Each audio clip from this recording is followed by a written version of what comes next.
Welcome to Books for Success. Today, we're delving into the wisdom within Hyperfocus by Chris Bailey. Hyperfocus is a straightforward guide to reclaiming your attention that lays out how you can boost both your productivity and creativity by learning to redirect your focus. Combining periods of intense concentration with spells of creative thinking sets the foundation for a brighter, more efficient version of you. Who's it for? Highflyers trying to become even more efficient. Procrastinators with shrinking attention spans. Creatives looking to discover exciting new ideas. Before we begin, subscribe and ring the bell for notifications if you want to keep receiving the knowledge of book summaries about health, wealth, love, psychology, and much more. Don't be shy about dropping your book suggestions for us to summarize. Also, you can use this video as an audiobook summary. Let's grow and succeed together. What's in it for me? Learn to take control of your attention for good. Do you even remember a time when your attention span was longer than a few minutes? A time when you could breeze through tasks without getting distracted, and take hours to accomplish something that now takes you days? Realistically, you probably can remember a time like that, but it was probably back when smartphones didn't exist, and Facebook had yet to be invented. In other words, it's been a while. That's where this summary comes in.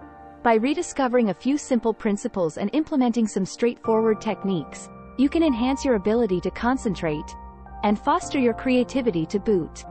Here, you'll learn why an hourly alarm might help you focus, how daydreaming can help you plan, and what scatterfocus is. Train yourself to enjoy hyperfocus more. Think back to the last time you had an unusually productive day at work. When you were on your A game, getting things done with uncharacteristic ease? Days like that might not come too often, but when they do, they're worth examining. But what's so different about them? How do you manage to get so much done so quickly? Well, part of the answer lies in your ability to focus on the task at hand. Instead of seeming like a chore, your work becomes compelling, meaning that every time you look at the clock, another hour has passed. When you're in that mood, your mind's engaged, undistracted, and incisive. In other words, you're hyper-focused. The key message here is, train yourself to enjoy hyper-focus more. Like most people, you've no doubt experienced hyper-focus from time to time. But how can you harness it and make it a regular occurrence? How can you turn it from something unpredictable into something reliable and frequent? To answer that question, let's look at what you actually do when you hyper-focus. For a start, you tend to give one single task your sustained attention. You don't multitask. Rather than working frantically and jumping from one job to another, you focus your attention on one thing, and you keep it there until the task is finished. You also avoid all distractions. On normal days, it's all too tempting to open your social media accounts and browse for 20 minutes.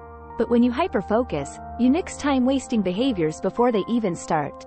That doesn't mean you never notice your mind wandering nor feel tempted to check your phone. You do. After all, you're still human. But rather than succumbing to these temptations, your hyper-focused mind finds it easier to return to the task at hand. Simply put, there are 4 stages in entering and maintaining a state of hyper-focus. First, choose a single, meaningful object of attention.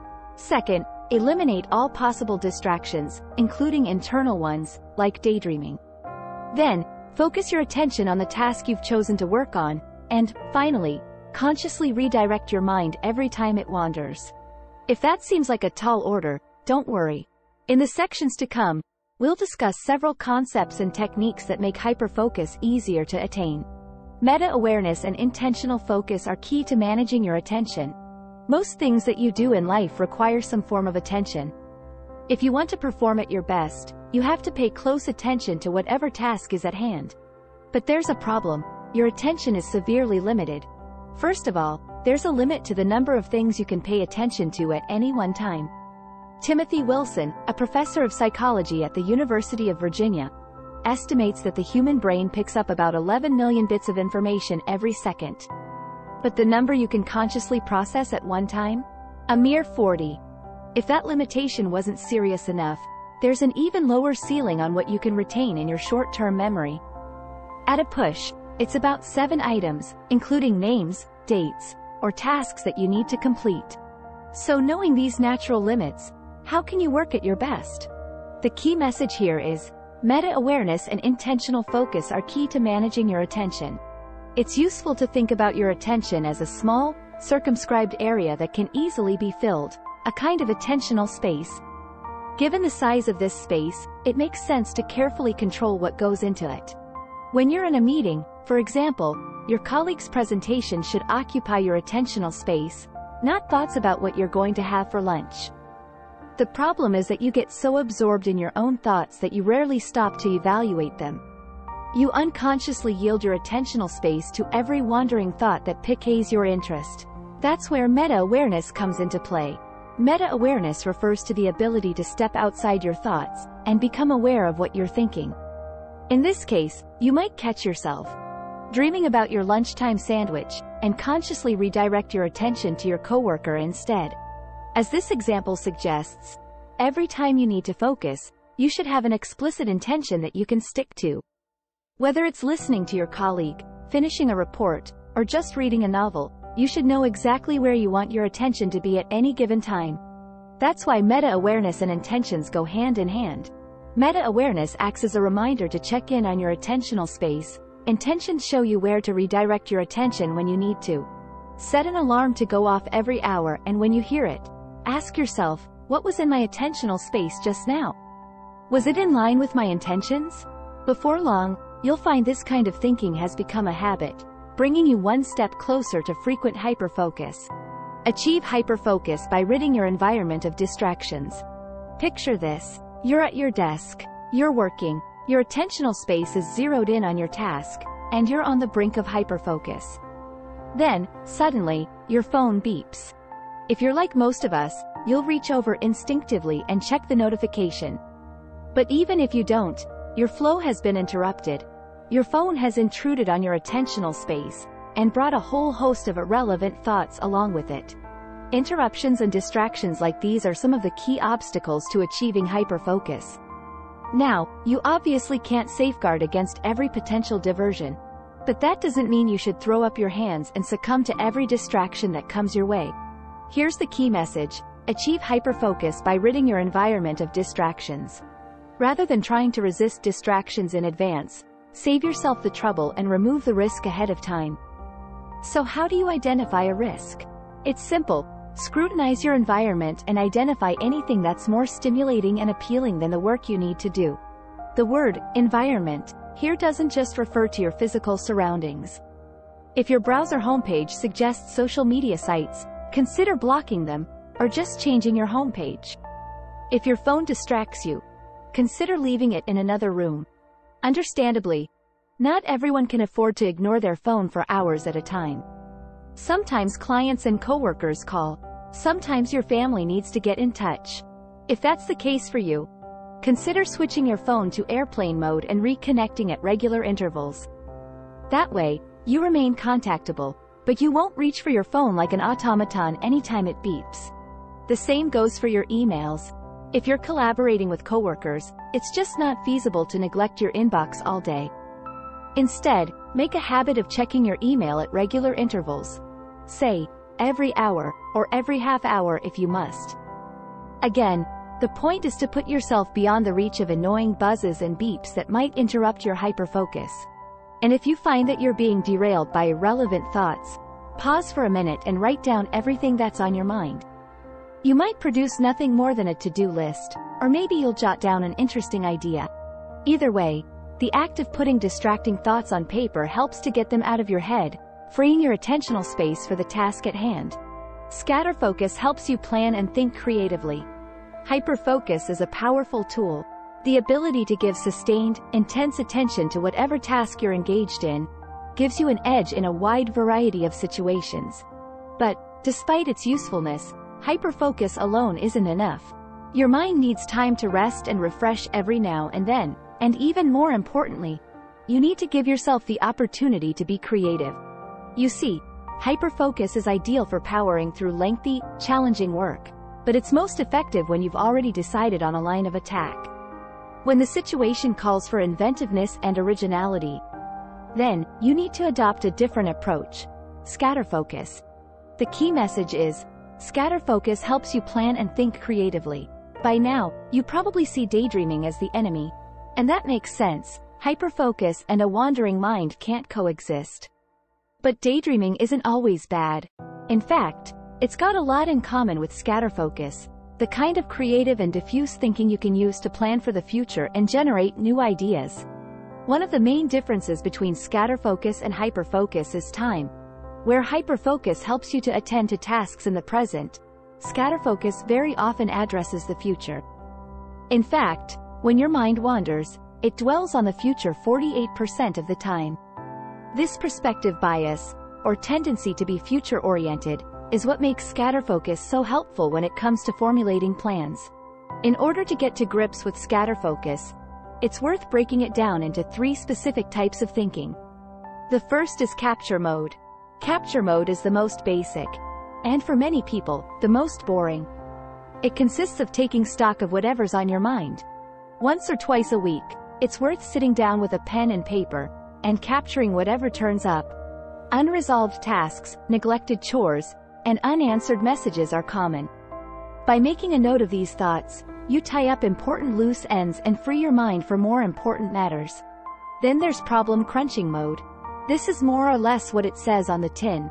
It involves holding a single issue in your mind and letting your thoughts circle it, searching for new angles, ideas, and solutions. The final type of scatterfocus is habitual mode. This comes into play whenever you perform a simple, repetitive task, which engages part of your attention but still leaves ample space for reflection. If you've ever mulled things over while you wash the dishes, then habitual scatterfocus is nothing new to you. Use scatterfocus to connect the dots between seemingly unrelated bits of information. Have you ever paid attention to the flow of your thoughts while meditating or trying to fall asleep? If you have, then you probably realize that randomness is a key characteristic of the resting mind. When your mind's relaxed, unrelated memories, images, and ideas bubble to its surface unsummoned, and often without any discernible logic or pattern. If you're trying to doze off or focus on your breathing, these random thoughts can be annoying. But if you're trying to think creatively, they can sometimes prove a godsend. This unpredictable chain of thoughts is a product of your brain's default network, the system that's activated when your mind isn't focusing on any one thing in particular. When the default network's engaged, a vast neural system, traversing many parts of the brain, begins to work in tandem. The result? Very good ideas. The key message here is, use scatterfocus to connect the dots between seemingly unrelated bits of information. One of the reasons that scatterfocus can lead to novel ideas and creative breakthroughs is because of something called the Zeigarnik effect. In short, this describes the brain's tendency to brood on works in progress rather than on completed tasks. You mull over present problems, not long-resolved ones. In practice, the Zeigarnik effect means that whenever you leave a problem unsolved, your mind works away at it in the background. If you then encounter a relevant piece of information, you unconsciously slot it into the equation, sometimes with startling results. Take Archimedes. In a famous story, he got into a bath and saw the water level rise, and immediately realized how to measure the volume of irregular objects. Thanks to the Zeigarnik effect, the problem dwelt in his mind, unsolved, until a new observation helped him crack it. So how can you make use of this phenomenon? Do you just wait for inspiration to strike? Not necessarily. Make a habit of writing out any problems you're trying to solve and review the list regularly. Reading over it'll help keep your concerns at the forefront of your mind, in close contact with new thoughts and experiences. Nourish your mind to make the most of scatterfocus. So, scatterfocus helps you to establish insightful connections between diverse observations and ideas. It allows you to relate new experiences to old problems, and sometimes even leads you to solutions. But it's not simply a matter of mulling things over and hoping your environment will trigger a eureka moment. If scatterfocus is about connecting dots, then it stands to reason that collecting dots matters too, because the quality of the information you absorb determines the quality of your subsequent insights. Put simply, scatterfocus needs good raw materials in order to produce good ideas. The key message here is, nourish your mind to make the most of scatterfocus. Unlike your phone, which runs out of memory from time to time, your brain has nearly unlimited storage space. But unfortunately, in order to form memories, you need to draw on a far more limited resource: your attention. As you've already discovered, your attention is embarrassingly finite. On any given day, there are only so many things you can focus on. If you want to nourish your mind, then you need to be discriminating about the media you consume. One good strategy is to discover more about your area of interest and create a constellation of related dots in your mind. If you're an architect, then studying the designs, biographies, and working methods of famous historic architects makes a lot of sense. That said, be careful not to allow a single subject to monopolize your attention. The beauty of scatterfocus is, after all, the way it combines diverse types of information. What's most important is that the informational dots you consume are high quality, whatever their domain. Reading biographies and taking online courses are two surefire ways to nourish your mind. Binge-watching TV and scrolling through social media sites, less so. One way to get more selective about the information you consume is to consider every option as a bid for your attention. If that TV show had to make a pitch, what would it say, and how would it compare to the bid the podcast would make? Which would enrich your scatterfocus to a greater degree? Just as you choose nutritious foods for the sake of your health, for the sake of your creativity, you should ensure that what you read, watch, and listen to possess real intellectual value. Final summary. There are two key things to remember from this summary. The first is that you can keep your attention on an important task by adopting hyperfocus. When you hyperfocus, you rid your environment of distractions and become aware of what's occupying your mind.